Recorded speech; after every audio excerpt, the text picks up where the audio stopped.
Pinagpalang araw po mga kabatang mga kahusay. Right, nag-craving na naman ang aking Commander Bawang. At gusto na naman kumain ng kalderetang kambing. Dahil sa aming kinakainan na isang sandok ay napakainam ng presyaw. At ito na nga po, mamarinate ko na po ang kambing na aking nabili, na aming nabili. At yan, nilagyan ko po ng seasoning, liquid seasoning, Worcestershire sauce o ang Lea Purines. Nilagyan ko rin po ng konting oyster sauce, unti-unti lang. At iyan po, pineapple juice. Kitang-kita, nilagyan po natin. At iyan, lalagyan po natin gapatak na toyo. Oh, konti-konti, ayos na po yan. Tingnan nyo mga kabatang. At yan, lalagyan ko po ng anato sinso, anato ground pala. Sa Tagalog ay aswite. At dalawa pong brand ang aking gagamitin dyan. Isa na po yung isang iyaw. Na ito naman ang isa. O, kita nyo. Ngayon may aking hahaluin. At pagsasama-samahin. Nga ho pala ay may kalamansi din. Pinigahon ko ng 6 na piraso.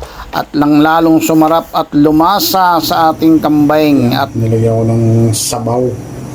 At aking ipipressure cooker muna ng mga 30 to 40 minutes. Lalagyan ko pa ng laurel, tsaka sibuyas at tsaka bawang.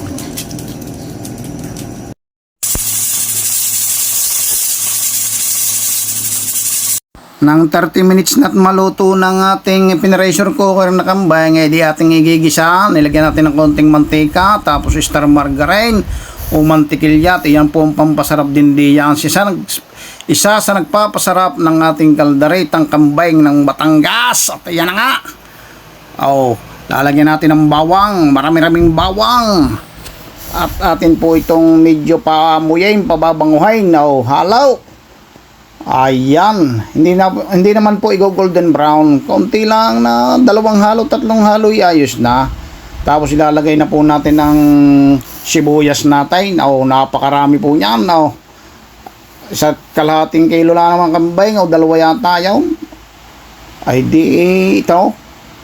Tamang-tama yan.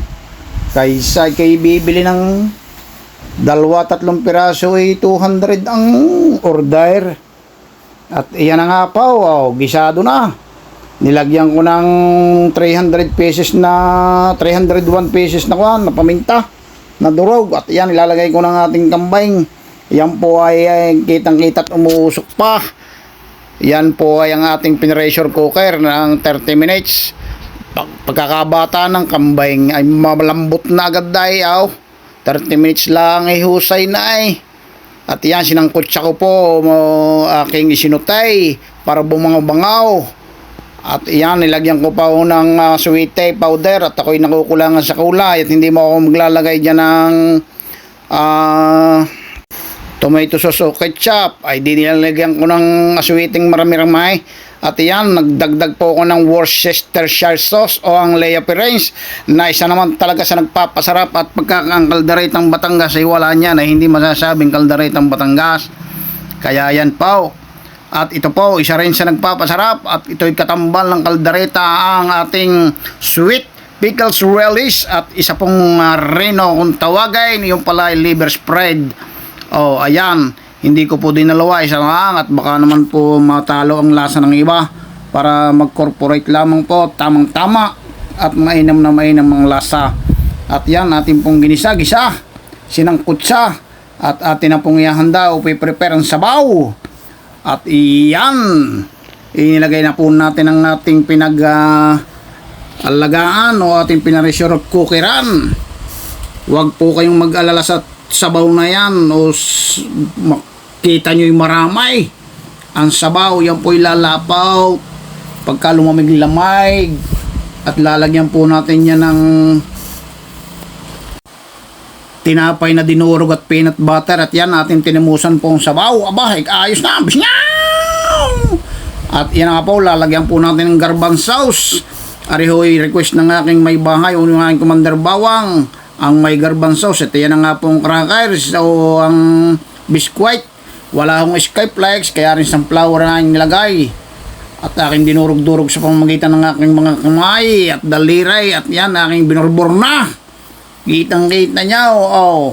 Isa yan sa nagpapalapaw. Tapos lalagyan po natin ng peanut butter na medyo ang giling ay mayroon pong medyo hindi durog na durog o giling na giling. At iyan po, iskipay ang ating peanut butter. At ating lalagyan ng isang kutsarita para lalong lumasa. At yan po ilalapot pa rin. Lalagyan pa yan ng cheese. At gusto nga rin po pala ng aking may bayo ng Commander Bawang, ilalagyan pa ng carrots at saka itong patatas. Ay di pampalapot din yun. Ang bell pepper saka ako nalalagay sa hulay. At iyan na nga po, oh. Amoy pa lang ay talagang kayo'y mapapaindayog na sa sarap. Ito po ang inyong abang lingkod, si Batang Kurat, nagsasabing mabuhay po tayong lahat. God bless us all and count your blessings, mabuhay. At iyan na nga po, ating titingnan na kung gaano kalambot ang ating karne ng kambing. Kaldaritang kambing ni Batang Kurat, kaldaritang Batangas. Ay nako, ikalambot ay talaga naman, ay parang wanay, marina sa lambot. At ito ating titimusan ulay. Ayaw! Ay kainaman na ang sarap.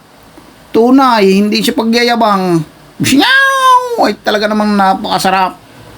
Wow!